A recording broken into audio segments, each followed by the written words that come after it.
जय महाराष्ट्र मित्रांनो, नमस्कार मित्रांनो. मुंबईतून येते एक प्रचंड मोठी राजकीय घडामोड, महाराष्ट्राच्या आणि विशेषतः शिवसेनेच्या भवितव्यासाठी निर्णायक ठरणारी बातमी. सुप्रीम कोर्टाचे सरन्यायाधीश भूषण गवई यांनी निवृत्तीपूर्वीच घेतलेला हा एक ऐतिहासिक निर्णय शिंदे गटावर मोठे संकट आणि उद्धव ठाकरे यांना पुन्हा एक मोठं बळ देणारा ठरलाय. निवडणुकीवरील 6 वर्षाची बंदी आणि सर्व आमदारांच्या अपात्रतेचा मुद्दा आणि पक्षचिन्हाबाबतचा सर्वात संवेदनशील निर्णय, या सगळ्या गोष्टींवर मोठं चित्र आता बदलताना दिसतंय. नेमकं काय घडलंय, कोणावर परिणाम झालेला आहे, पुढची राजकीय समीकरणं कशी बदलणार, या संपूर्ण घडामोडीचा सोप्या भाषेत आढावा घेणार आहोत. म्हणून व्हिडिओ शेवटपर्यंत नक्की बघा मित्रांनो. कालच सुप्रीम कोर्टाचे सरन्यायाधीश भूषण गवई यांनी आपल्या निवृत्तीची घोषणा केली, पण त्याआधीच त्यांनी देशाच्या राजकारणातील सर्वात चर्चित खटल्यावर निर्णायक निर्णय दिला. उद्धव ठाकरेंची शिवसेना की एकनाथ शिंदेंची शिवसेना, अखेर खरी शिवसेना कोणाची, हा प्रश्न गेल्या अनेक महिन्यांपासून कोर्टात अडकला होता. कधी सुनावणी पुढे जात होती तर कधी मागे येत होती. मात्र नवीन सरन्यायाधीशांची नियुक्ती होत असतानाच मित्रांनो, भूषण गवई यांनी जाता जाता घेतलेला हा निर्णय महाराष्ट्राच्या राजकारणात मोठा भूकंप घडवणारा ठरलाय. या निर्णयामुळे उद्धव ठाकरे यांच्या शिवसेनेला जबरदस्त बळ मिळालं असून शिंदे गटासाठी मात्र हे मोठं आव्हान बनलेलं आहे. महाराष्ट्राच्या राजकीय वर्तुळात यामुळे प्रचंड खळबळ उडाली आहे, हे स्पष्टपणे दिसत आहे. नेमकी बातमी काय आहे हे आता सविस्तरपणे समजावून घेऊया. मित्रांनो, सर्वप्रथम तुम्ही जर आमच्या YouTube चॅनलवरती नवीन असाल तर महाराष्ट्राच्या राजकारणातील ताज्या अपडेट्स, शिवसेनेतील घडामोडी आणि महाराष्ट्राच्या ब्रेकिंग न्यूज तुम्हाला इथे नियमित मिळत राहतील. म्हणूनच लगेच सबस्क्राईब करा आणि व्हिडिओ शेअर करायला विसरू नका. आता येऊया मुख्य मुद्द्यावर. गेल्या कित्येक दिवसांपासून आपण महाराष्ट्रातील राजकीय घडामोडींवर बारीक नजर ठेवून आहोत. शिंदे गटातील जवळपास 35 आमदार आणि 4 खासदार लवकरच फुटू शकतात असा दावा सतत होत होता. याच पार्श्वभूमीवर आता मात्र शिंदे सेनेला घर लागल्याचं चित्र स्पष्ट दिसत आहे. खरंच शिंदे सेनेला ग्रहण लागले का? गेल्या 3 वर्षापासून त्यांनी उद्धव ठाकरेंच्या नाकावर टिचून पक्ष वाढवला, सत्ता सांभाळली, निर्णय घेतले, पण आज परिस्थिती पूर्णपणे बदलताना दिसते. या सगळ्या बदलांना गती दिली ती सुप्रीम कोर्टाच्या निर्णयाने आणि त्याचा राजकीय परिणाम आता उघडपणे दिसायला सुरुवात झालेली आहे. आणि मित्रांनो, गेल्या काही वर्षात आपण पाहिलं, उद्धव ठाकरे यांच्या जवळच्या अनेक नेत्यांना शिंदे गटाने दूर केलं, फोडाफोड केली आणि अनेक वेळा उद्धव ठाकरेंना धोके दिले. पण उद्धव ठाकरे ही कमी नाहीत. योग्य वेळी ठाकरी करारीपणा दाखवत त्यांनी पुन्हा एकदा आपल्या शैलीत परिस्थिती हाताळली आणि एका झटक्यात राज्याच्या राजकारणाची सूत्र स्वतःकडे खेचून घेतली. मग अखेर महाराष्ट्राचं राजकारण ठाकरे यांच्या दिशेने कसं वळलं हे समजून घेऊया. एकनाथ शिंदे यांना भाजपकडून मोठा धक्का बसल्याचं राजकीय वर्तुळात बोललं जाते. दिल्लीमध्ये झालेली शिंदे यांची अमित शहा यांच्यासोबत भेट, यानंतर महाराष्ट्रात भाजपकडून वाढलेली हालचाल आणि भाजप स्वतंत्रपणे मजबूत होत आहे असे संदेश देणारे संकेत, या सर्वांमुळे चर्चांना अधिक जोर आला आहे. केंद्राकडून शिंदेंना काढून टाका आणि नवीन चेहरा घ्या अशा चर्चा मागच्या पटांगणात सुरू असल्याची कुजबूज वाढली आहे. या सर्व घडामोडींमुळे एकनाथ शिंदे अडचणीत तर उद्धव ठाकरे पुन्हा मजबूत होताना दिसत आहेत. तुम्ही शांत बसा असा थेट इशारा स्वतः शिंदेंनाच दिला गेल्याचं राजकीय वर्तुळात बोललं जाते. आणि या सगळ्या हालचालींमधून एक गोष्ट स्पष्ट दिसते, महाराष्ट्राचं राजकारण वेगानं बदलतंय. शिवसेना, आमदार, खासदार आणि सुप्रीम कोर्टातील सुरू असलेली सुनावणी, हे संपूर्ण समीकरण आता उद्धव ठाकरे यांच्या बाजूने फिरताना दिसत आहे. इथेच मोठा राजकीय डाव आखला जातोय अशी चर्चा जोरात आहे. त्यातच एक गंभीर मुद्दा म्हणजे पक्षावरील कायमची बंदी किंवा निवडणूक लढवण्यावर निर्बंध येऊ शकतात अशी शक्यता वर्तवली जाते.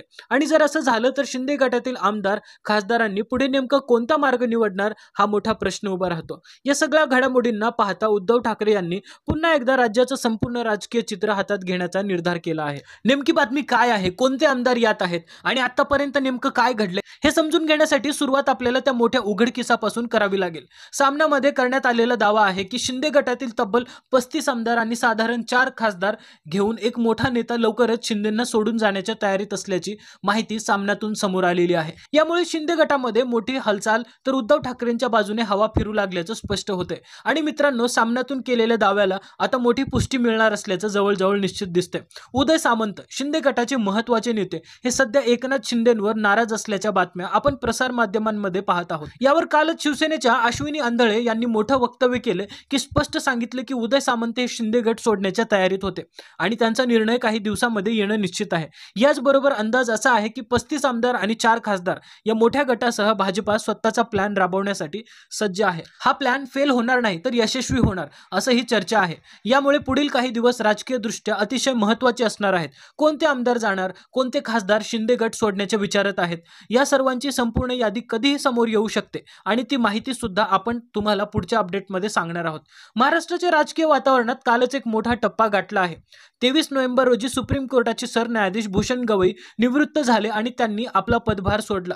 त्यांच्या जागी नवीन न्यायमूर्ती कार्यभार स्वीकारत असताना जाण्यापूर्वीच भूषण गवई यांनी उद्धव ठाकरेंसाठी सर्वात मोठी आनंदाची बातमी दिली असे स्पष्ट दिसत आहे.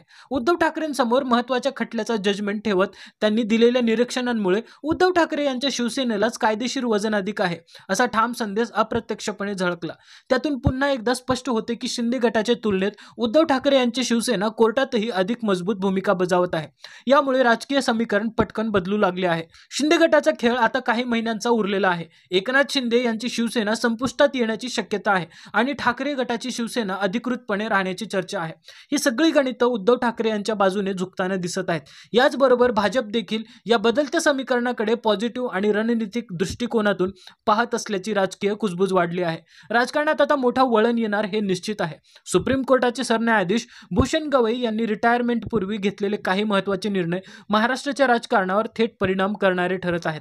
तेलंगणा आणि कर्नाटकातील गद्दारीच्या प्रकरणांवर त्यांनी दिलेला अंतिम निर्णय हा अत्यंत ठळक होता. काँग्रेसचे 10 आमदार अपात्र ठरवून त्यांनी स्पष्ट संदेश दिला.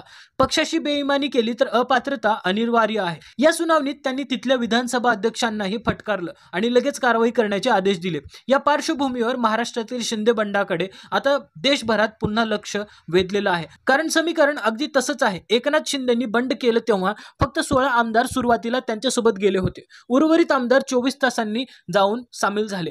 म्हणूनच कायदेशीरदृष्ट्या ही 16 जणांची पहिली हालचाल फूट पाडण्याची सुरुवात मानली जाते आणि सरन्यायाधीशांनी दिलेल्या निर्णयाच्या पॅटर्ननुसार या 16 आमदारांवर अपात्रतेची कारवाई अपरिहार्य असल्याचं आता तज्ज्ञांचं म्हणणं आहे. यामुळे पूर्ण समीकरण पुन्हा एकदा उद्धव ठाकरे यांच्या बाजूने झुकतंय असे संकेत व्यक्तपणे दिसू लागले आहेत. त्यामुळे मित्रांनो, जर त्या 16 आमदारांना अपात्रता लागू झाली तर पुढचं संपूर्ण समीकरण बदलून जातं. त्या एका निर्णयामुळे पक्षचिन्हाचा पक्ष संपुष्टात येईल. शिवसेना पुन्हा उद्धव ठाकरेंच्या हातात येईल आणि शिंदे गटावर निवडणूक लढवण्यास कायमची बंदी सुद्धा लागू शकते असा दावा शिवसेनेच्या बाजूने ठामपणे केला जात आहे. यामागचा मोठा आधार म्हणजे सुप्रीम कोर्टातील मांडणी. न्यायमूर्ती भूषण गवई यांनी ऐकलेल्या याचिकांमध्ये एक महत्त्वाचा मुद्दा समोर आला. विधानसभा अध्यक्ष राहुल नार्वेकर आणि केंद्रीय निवडणूक आयोग यांनी दिलेला निकाल त्यांच्या अधिकार क्षेत्रात होता का? उद्धव ठाकरे यांच्या बाजूने कपिल सिब्बल यांनी कोर्टात जोरदार मांडणी करत सांगितलं, जर हा निकाल देणं तुमच्या अधिकार क्षेत्रात नसेल तर मग तुम्ही हा निकाल दिलाच कशासाठी? हा प्रश्नच आता सगळ्या वादाचा केंद्रबिंदू ठरलाय आणि याच मुद्द्यावर सुप्रीम कोर्टाचा अंतिम निर्णय आला तर राज्याचं राजकारण अक्षरशः उलथवून टाकणारा ठरू शकतो. अशीच कठोर विचारणा कोर्टात झाली होती आणि या सगळ्या घडामोडींचा आढावा घेतला तर एक मोठा प्रश्न समोर येतो. या सर्व निर्णयांचा सर्वात मोठा फायदा उद्धव ठाकरेंनाच होतोय का? सुप्रीम कोर्टातून मिळालेल्या संकेतांपासून त्या 16 आमदारांच्या संभाव्य अपात्रतेपासून विधानसभा अध्यक्षांवर होऊ शकणाऱ्या कारवाईपासून हे सगळं समीकरण आता स्पष्टपणे उद्धव ठाकरे यांच्या बाजूने वळतंय असा राजकीय पंडितांचा ठाम अंदाज आहे. म्हणूनच ही लढाई आता थेट ठाकरे विरुद्ध शिंदे इथपर्यंत सीमित राहिली असून निकालही कोणाच्या बाजूने जाणार हे जवळजवळ स्पष्ट झालेलं आहे. 21 ते 24 तारखांच्या दरम्यान उद्धव ठाकरे यांच्या शिवसेनेबाबतचा निर्णायक निकाल लागू शकतो अशी चर्चा जोरात आहे आणि जर ठाकरेंच्या बाजूने निर्णय लागला तर शिवसेना हे नाव आणि चिन्ह पुन्हा अधिकृतपणे त्यांच्या हातात जाणार हे निश्चित मानलं जात आहे. आणि मग मित्रांनो, महाराष्ट्राची राजकीय सूत्र पूर्णपणे बदलणार.